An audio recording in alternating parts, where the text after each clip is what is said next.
Hi. I am currently in a bed inside St. Anne's Hospital in North London. Dr. Martin kindly allowed me to use his laptop so I can explain how I got here and what happened to me. My name is David Archinto. I am 16 years old, and apparently I am suffering from a mental illness of some kind. There was only so much I could take in front of the doctor's words in the absent patient room since I have a bloody massive headache. Yeah, I've been given a fair amount of ibuprofen, but this headache seems permanent. But I don't care. I was absolutely must get this written down at all costs. But anyway, you might be wondering how I got here. Here's my story. About 4 nights ago, I went upstairs to the loft and took my old school books to the burning pile. I just finished my GCSEs, and all my friends hated every single subject I did. Math, history, English, especially English, you name it. I really hated it. So I found books exactly where I left them a few months back, or dumped, more like, in a corner that was so old. There was enough dust to make candy floss, cotton candy. I scorned the moment, and I looked at them again, except I knew this would be the last time I'd look at them, so I collected them all underneath one arm. Disgusting. I considered changing my clothes shortly after, but then something caught my eye. I'm not really sure how I noticed it, but I remember being so intrigued by that I dropped the books on the loft floor and picked it up. It was a red CD-ROM case, about the size of the average book. There was no words of any kind. When I turned it over to the other side, saw it all. I was kind of excited. It looked like a computer game that was the previous house owners had left behind. Since I absolutely loved computers at the time, I was interested in go on my Dell. But when I opened the case, the disc inside lacked any artistic illustrations. Instead, just a bland white color with text written on a black marker pen.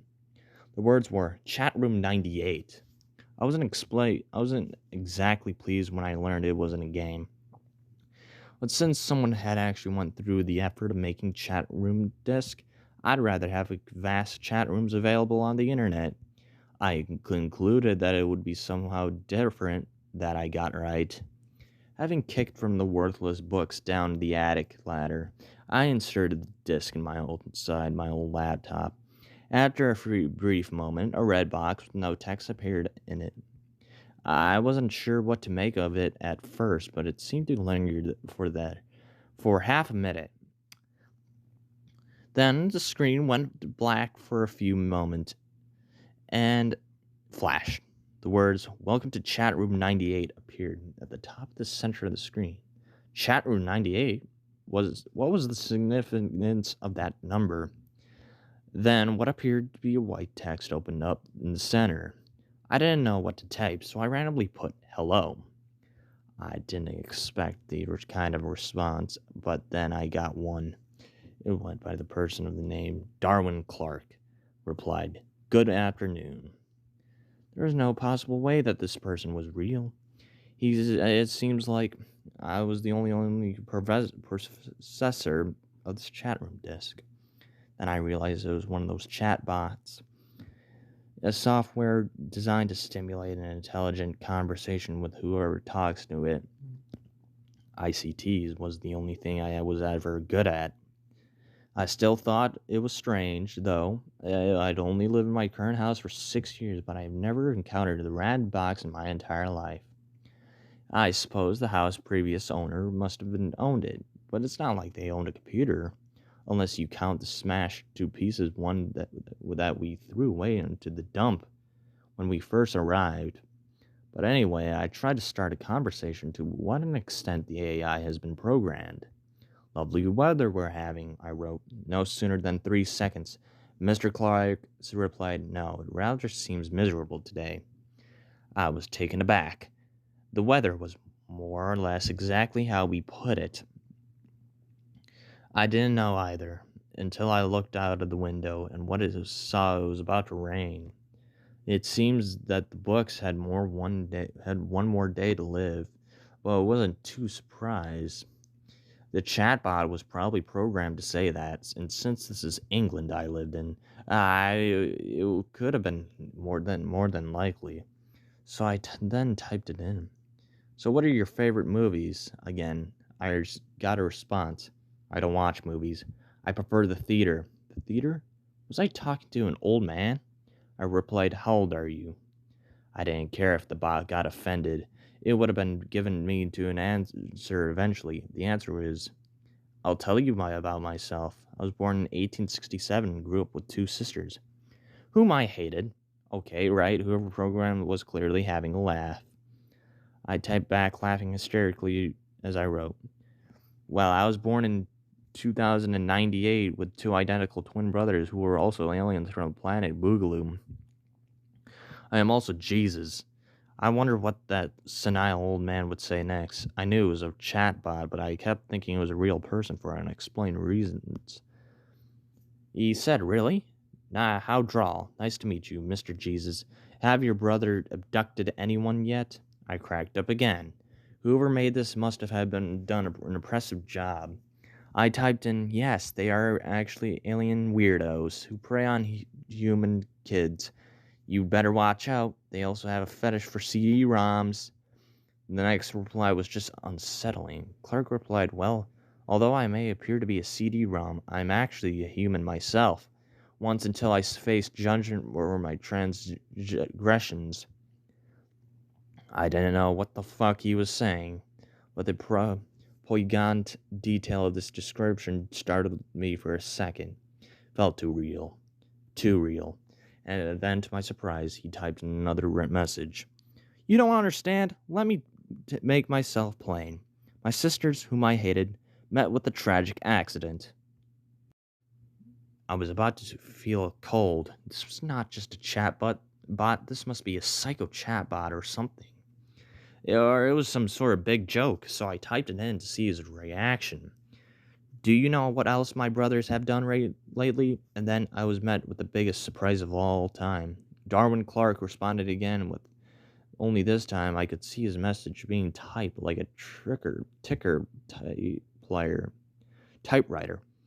You are an only child, David. What the actual fuck? I was seriously getting creeped out now. So I typed in, what the fuck are you? And the response simply couldn't have been made by an AI. It seemed too real to be like a human was actually talking to me. Let me tell you a story. Do you know what happened to your house's previous owners? I sat there like an idiot, staring at the computer, waiting for a response. The same thing that happened to my two sisters. Remember, I despise both of them. That was it. I moved the cursor to the top right corner to click the red cross button and end this nightmare. I was relieved. I had been only talking to it for 5 minutes, but it seemed like the 2 hours. But when I tried to shut it down, the PC, the unthinkable happened. The computer became unresponsive, and it went all glitched and fucked up. Worse still, the chat room opened by itself. It got another message. It went by. This time, I was sure to be hallucinating by now. You have not heard of everything yet. I scrambled the keyboard. I was losing my mind. Are you fucking with my computer? Stop. This is seriously not funny. Finally, this is where it happened. Darwin Clark typed again. This time in a much slower ticker typewriting fashion than last time. I could hear nothing more than my own heartbeat and testify more and more. With each passing letter, my face practically melting with sweat. As I focused with more and more on the letters as they were being typed, the horrifying expression on my face would have been so visible. I think I remember seeing it on the reflection of my laptop. The final message that he gave me, which lost me my sanity and my health, was, "Look behind you." I remembered feeling as if everything was around me slowing down. I was worried. The part of me knew that there would be something behind it, and a smaller part tried to assure me that there was nothing there.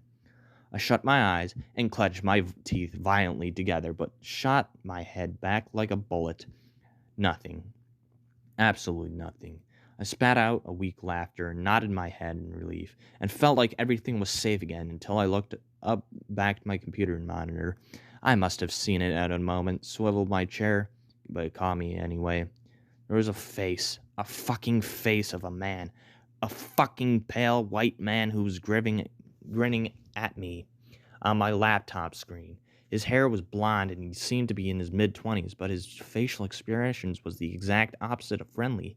His eyes were crimson red. I only saw it for a nanosecond, but all I could take. After that, apparently I screamed violently and then fell unconscious for 4 hours. That's what Dr. Martin told me. He's the guy looking for me at that moment. He really doesn't know what he's been through. So here I am now, sitting in a bed at 4:30 a.m., typing this story to the world. Even as I type, I still worry that the face will appear again once again. It scared the shit out of me. And I seem to be suffering from a trauma. My eyes have grown dark purple circles around me because I was literally not slept at all since the incident. I tried sleeping, but that face stopped me from sleeping. Now that I have written this story, I urge everyone to watch out. If you see a red CD-ROM case, throw it away. Do not open it and do not use it. I am now going to jump. Now I'm just going to take my own life. I can't take it this anymore. I am fucking scared. I do not want to die. If anyone tries to rescue me, then fuck you too. And do not, I repeat, do not looking for Darwin Clark.